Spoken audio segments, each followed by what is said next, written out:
Alright, welcome back to another review. Is Samuel. We're doing another of these Halloween movie review crap again. This time we're doing a review on Jason movie, Friday the 13th Part 2. Since I already did a review on Friday the 13th Part 1, I think like a couple years ago, a year ago or two, I did a review on that. And I also did a review on Jason Takes Manhattan last year. But this time we're going to start from, the beginning. We're gonna start from I'm not talking about Jason the beginning movie. We're not talking about that. We're talking about Friday the 13th Part 2. So this is a continuation of the first movie, because you know how the first movie where Jason's mom was pissed off because her son died in an accidental fucking drowning, and she has revenge on the Camp Crystal Lake kids, and she go around killing them and shit. And she ended up getting killed by one of the, some blonde chick or something killed her. I forgot who the chick was in the first movie, but she gets killed. And now in the second movie, Jason wants revenge on his dead mother, and he goes around killing people in Camp Crystal Lake. This is Jason Voorhees' debut. I mean, he had his debut in the first movie where he comes out of water and attacks the chick when she's on the boat, but this is his adult main debut. This is adult Jason. And this is before he had his whole hockey mask thing, his whole hockey mask outfit. This is hillbilly Jason. This isn't hockey mask Jason. This was the time where they didn't come up with the idea of the hockey mask yet. They didn't come up with the idea of what Jason should really look like. But this is actually a pretty good idea how to start off a Jason character. They're like, you know what, fuck it. Let's put like a potato bag on his head and poke an eye hole in there and give him hillbilly outfit. Hillbilly fucking clothes like overalls or something. And like, yeah, here we go. Boop, boop, boop. There we go. Here's your fucking outfit. You got like pitchforks and you got that fucking pickaxe shit. He goes around fucking stabbing people and shit. And you know how the story goes. You know how it goes. Camp Crystal Lake, all these fucking horny ass teenagers and they're always fucking each other, a lot of sex and shit, I mean, you got a couple good looking chicks in this movie, especially the blonde chick, the main one that survives this movie. She's pretty attractive, I don't know about now, she's probably like old grandma now, to be fair. But you get what I mean. And this movie is not really that long as a film, because this movie's like only an hour and 27 minutes. I mean, it doesn't have to be like long, like a fucking a Godfather movie or something. But I'm saying it's only like an hour, 27 minutes, and they made a lot of money back in 1981. I mean, like over 21 million in box office, and the budget's like $1 million. And it's directed by a guy named Steve Miner, who also did stuff like, let's see, what else did Steve Miner do? Oh, he did Friday the 13th Part 3. Huh. We'll see if I do a review on Part 3. We'll see if I put that in there or not. Also, movies like Lake Placid and House. Not Doctor House. House is a horror movie, not Doctor House. And he also did Halloween H2O with Jamie Lee Curtis. Like I said, I don't know if I ever want to review Michael Myers movie. I don't know. Well, I never watched any of his films. I watched the one with Rob Zombie one, but that's about it. I just never really got into the original one because I didn't watch it because of Jamie Lee Curtis. I mean, she's a pretty good actress. Just I had like no interest in watching it.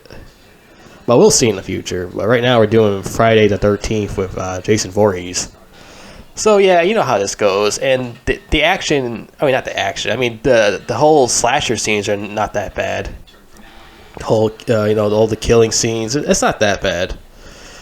I like Part 3's killing a lot better than Part 2 though.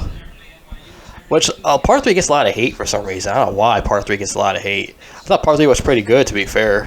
Part 3, Part 6. Those are pretty good films. But I don't know why the third one gets hate for some reason. I don't know why. But hey, everyone has their own opinions, I guess. And the first guy who ever played Jason, his name is Warrington Gillette. He was the first Jason to play the first Jason in Part 2. And yeah, he does a pretty good job. He's only like 6'1" in real life, Yeah, that's still tall, to be fair.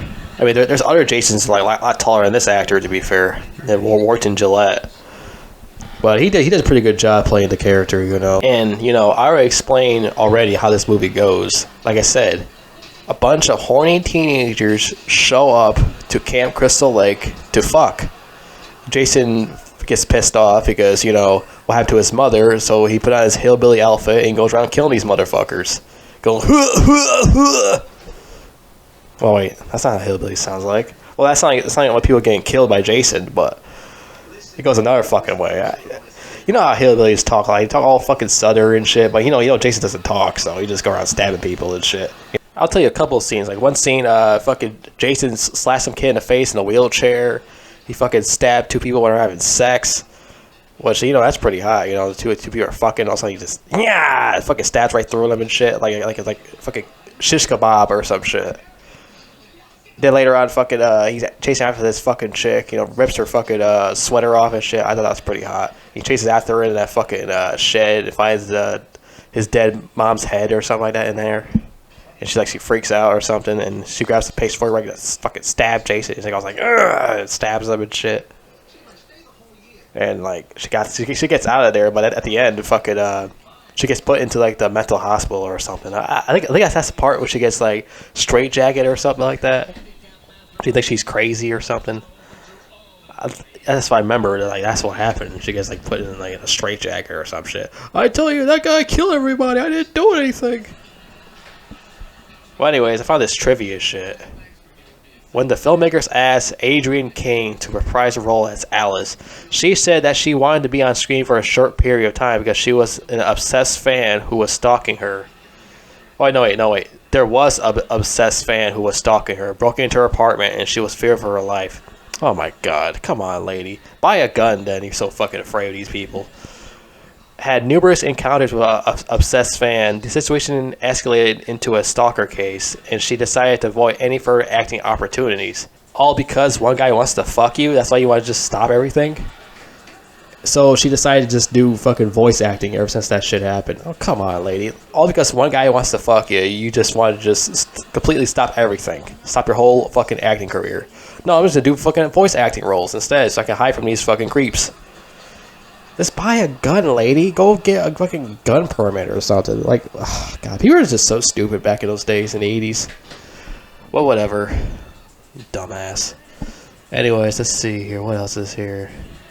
In a scene when Jason crashes into the window and grabs Jenny, the actor Warrington Gillette was actually hurt. He tried to break into the window, only didn't break. He ended up banging his head really hard on the glass. What a dumbass. A shot of the infamous double impalement was cut to avoid an X rating, yet a gory still photo of the censored shot appears on the back of the video cassette box. The footage of the censored proportion was finally recovered in 2020 from an old VHS of the gore shots that Carl Fullerton kept for his portfolio. It was included on the Scream Factory Deluxe collection of the films. I heard a lot of bad things about Scream Factory. I heard they sell a lot of like bad fucking DVDs and shit or something like that, I heard. And they always fucking shit up when they sell this fucking DVDs and Blu-rays, I heard. That's the rumors I've been hearing about it, but that's what I heard. Well, anyways, the plot of Part 2 shocked most people associated with the original film. Betsy Palmer, Tom Savini, and Sean Cunningham all have public remarks of how stupid it was that Jason was alive the whole time. And if he was dead, why didn't he just tell his mother that he was alive, which would have avoided all the murders in Part 1? Because, God, these people don't understand Jason Voorhees.